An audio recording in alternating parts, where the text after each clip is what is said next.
Il advint en ce temps-là qu'un solide aventurier bien charpenté alla quérir sa chance de l'autre côté du monde. C'était une époque où il était encore possible de changer de continent sans présenter patte blanche, ni certificat de vaccination ou de notabilité.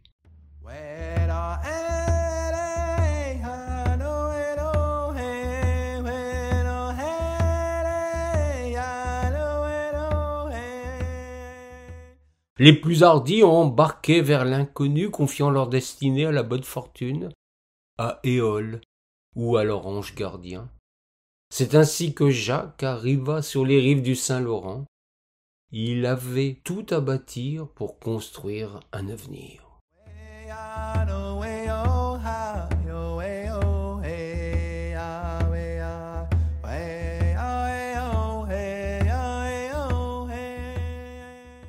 Jacques était courageux. Il se construisit bien vite un refuge en bois, une cabane dans ce qui n'était pas encore le Canada. Il avait pour proche voisin un autochtone, homme taiseux et méfiant, toujours à épier les agissements de ce curieux colon, un envahisseur dont pour l'heure il n'avait pas à se plaindre. Geronimo était taciturne, certes, mais jamais avare de conseils quand Jacques s'adressait à lui.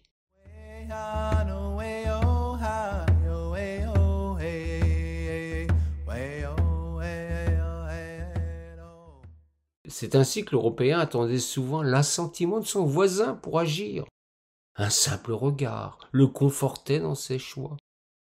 Pourtant, ce jour-là, sentant venir les premiers frimas, Jacques se dit qu'en dépit de l'empreinte carbone que ce choix impliquait, il serait prudent de couper du bois pour supporter un hiver qui, selon ses devanciers, est plus redoutable dans cette région que partout ailleurs.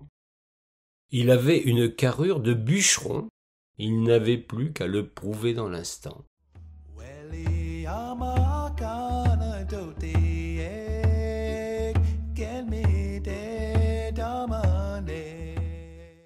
Jacques coupa et débita avec une énergie folle des bûches à la chaîne à défaut de corde.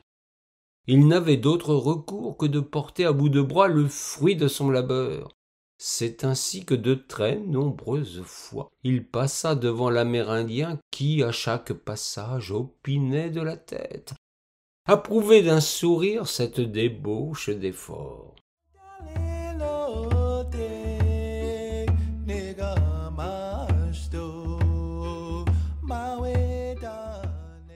La posture immuable de Geronimo incita l'Européen à s'interroger.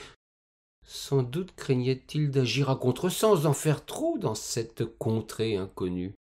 La barrière de la langue ne semble pas être un obstacle dans cette histoire que l'on me pousse à vous narrer à la manière d'un conte. Acceptons-en le principe et mettons dans l'instant nos deux lascars en communication.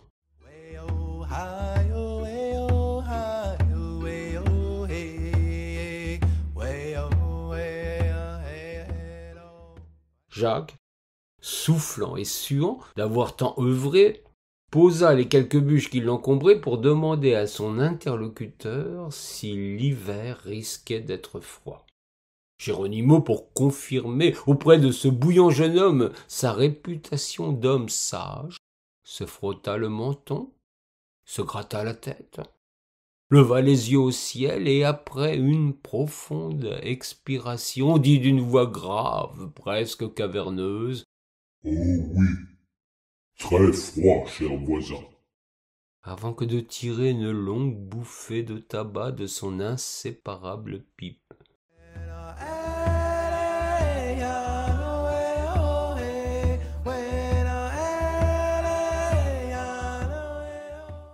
L'affirmation prit de court le nouvel arrivant.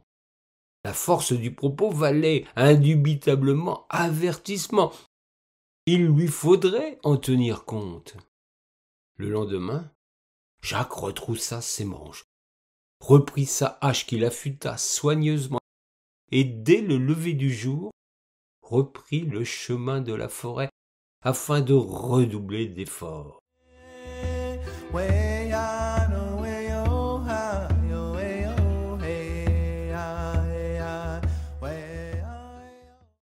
devait pas avoir fait assez hier pour mériter pareille réflexion de l'homme immobile. Il convenait de lui prouver que tout Européen qu'il était, il ne se laisserait pas abattre. Il se dit en son fort intérieur: peu manchot de toute cette débauche d'efforts. Dussé-je aller jusqu'en Sibérie, je n'aurais pas froid cet hiver.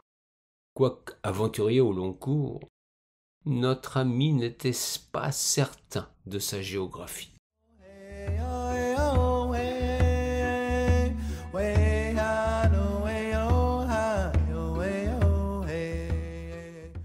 Il s'esquima toute la journée et jusqu'au soir tombant refit de nombreux voyages vers sa cabane, amoncelant les bûches en un très long mur de bois.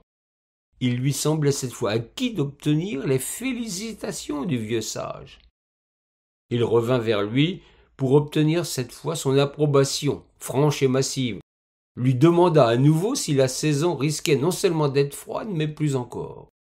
Geronimo, voulant sans doute satisfaire aux besoins de certitude de ce curieux voisin frileux, le confirma dans sa folle entreprise, mouilla son doigt, huma l'air du temps, sortit un oignon à la peau épaisse de sa poche et déclara péremptoire: L'hiver sera rude, il sera même frigorifique.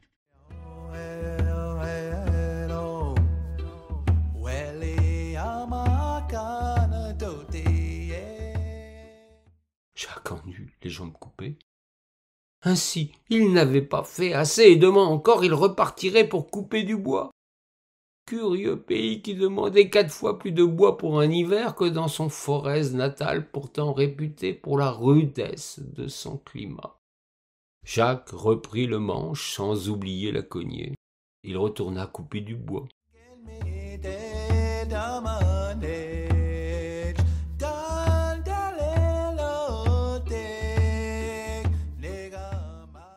Cette fois, il en avait bien plus qu'il n'en faudrait, il en était certain. Il se jura de ne pas interroger ce diable d'homme qui ne bougeait pas le petit doigt, si ce n'est pour tenir des affirmations dénuées de tout fondement. C'était du moins le sentiment qui était le sien désormais. C'est fort de cette conviction qu'à son dernier voyage, il l'apostropha sèchement.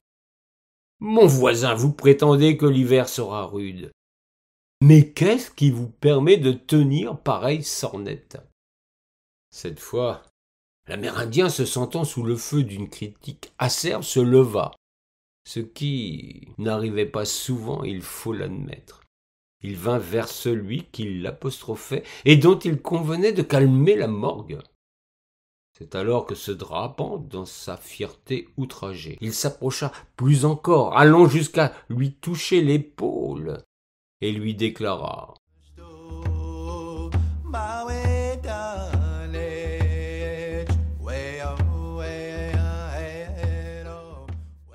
Quand l'homme blanc inquiet rentre beaucoup de bois, l'homme sage se dit que l'hiver sera forcément très rude. Qui de nous deux a besoin d'une leçon? Celui qui agit pour se rassurer ou l'autre qui regarde et se contente de donner son avis?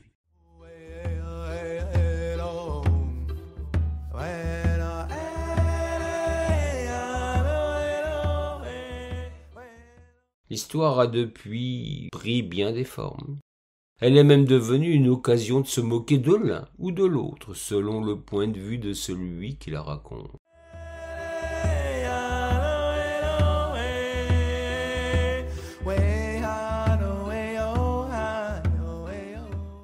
Elle mérite cependant qu'on l'écoute avec attention et qu'on y décèle les ressorts de l'âme humaine.